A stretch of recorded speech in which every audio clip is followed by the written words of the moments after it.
Jaunajā gadā Liepājas teātris jau paguls uzaicināt savus skatītājus uz pirmo pirmizrādi Laura Gundara Silmaču Saeimas likteņa izspēli. Taču sezona turpinās un par to, kas gaidāms līdz vasarai, kā arī rudens pusē, stāsta Liepājas teātra vadītājs Herberts Laukštēns. Pirmizrādi piedzīvos tāds arī latviešu oriģināla darbs, kur jauni cilvēki, dramaturgs jauns, režisors jauns, komponists jauns,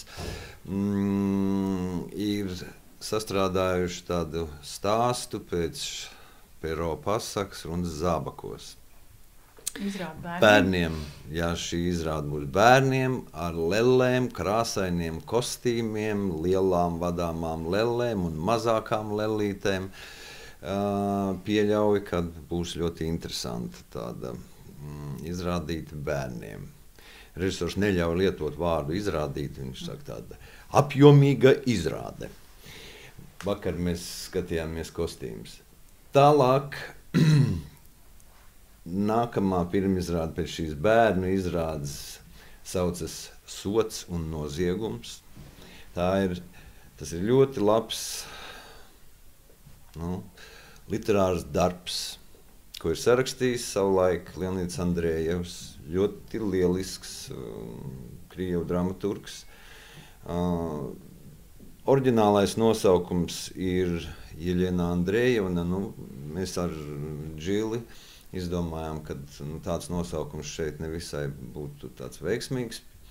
Tādēļ iedevām šo nosaukumu Sots un noziegums, ko, kā jau es teicu, iestudēs Džilingers. Pēc Džilingera, vai paralēli Džilingeram, strādās Valdis Lūriņš un Mārtiņa Zīverta Lugas tāds muzikāls iestudējums Minhauzena precības notiks. Kā komponists šeit jau liepainiekiem labi pazīstamais Nacionālā teātra komponists Valdis Zilvers. Un sezonu noslēgsim jūnijā ar Jura Rīnieka iestudējumu un kompilāciju pēc Raiņa un Zvaigznītes Švābu stāstu apkopojuma Malēniešu. Tas tāds situāciju komēdiju latviskā garā.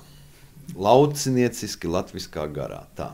Mēs jau esam iesākuši darbu, dialogu ar ļoti šobrīd zināmu un tādu respektējumu režisoru Krievijā, Konstantīnu Bogomolovu.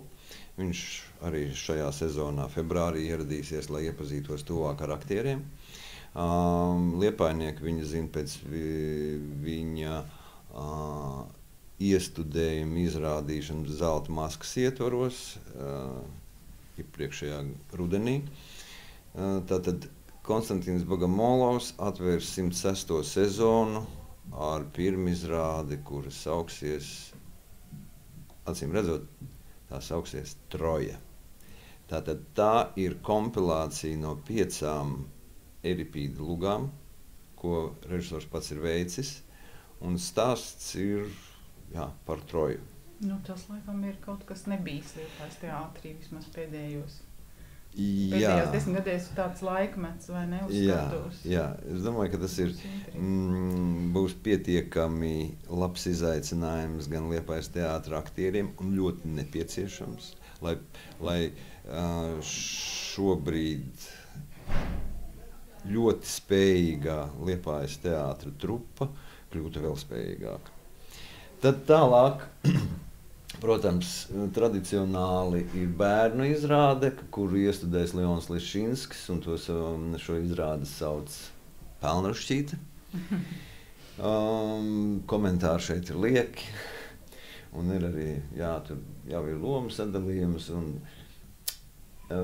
vēl 106. sezonā tāds, manuprāt, laikam arī debija Liepājas teātrī būs Regnārs Vaivars. Vienreiz ir bijis, manuprāt. Ir bijis jau. Bet sen ļoti. Regnārs iestudēs tādu arī Gogoļa turpinājumu, kurš saucās Vīsluga. Bet tas gan tāds mūsdienīgs stāsts tas būs. Pēc tam, protams, decembrī būs Ziemassvētku koncerts, kur mums ir nodoms turpināt šo tradīciju, kur iesākam 11. gada nogalē.